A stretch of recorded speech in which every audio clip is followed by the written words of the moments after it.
Hi, everyone. I'm Elaine Quijano. We begin with the ongoing outrage over the separation of undocumented immigrant children from their parents. President Trump met with Republicans on Capitol Hill Tuesday in an attempt to create a solution to a problem created by his own Justice Department.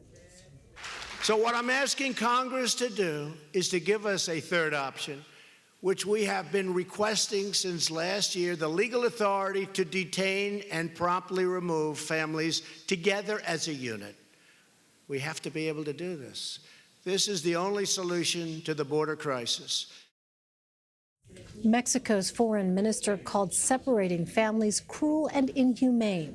President Trump hit back, saying Mexico does, quote, nothing for us to keep undocumented immigrants from reaching the border. Our David Begnaud rode along with Border Patrol and spoke to newly arrived immigrants. What are the chances we see someone coming here illegally?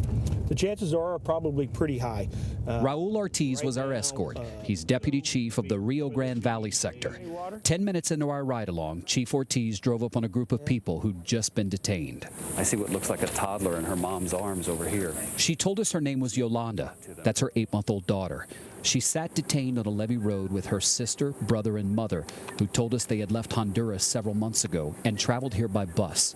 Chief Ortiz says smugglers likely dropped them off at a spot where they knew they could sneak into the country. Why did you want to come to the U.S.? In Honduras? Chief Ortiz translated for us. She said the situation in Honduras is very difficult.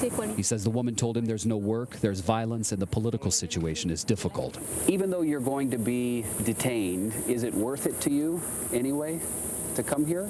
Usted sabe que la mayoría de las personas va huyendo, ¿verdad? Says that everybody knows that there's no help for her or for her family in Honduras, but everybody knows that there's help for families here in the United States, and so the risk is valid to them. Each detainee was offered water and given a bag.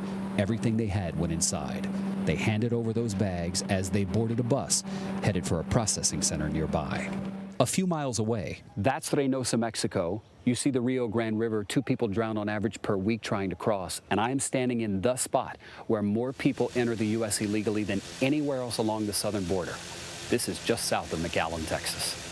Have you gone a day on the job where you didn't encounter someone crossing illegally? No, I haven't. Every day, 24/7, you can expect that somebody's going to be trying to cross this river.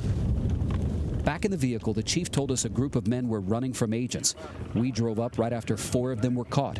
Chief Ortiz took off running and arrested a 5th man. Every single one of them ran from our officers, and because we don't have the technology and the infrastructure out here, this is what they're having to patrol in.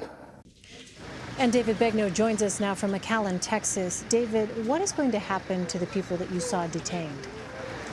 So, Elaine, they were all taken to this facility. It's a processing detention facility behind me here in McAllen, Texas. By the way, this is the same place that we toured 48 hours ago.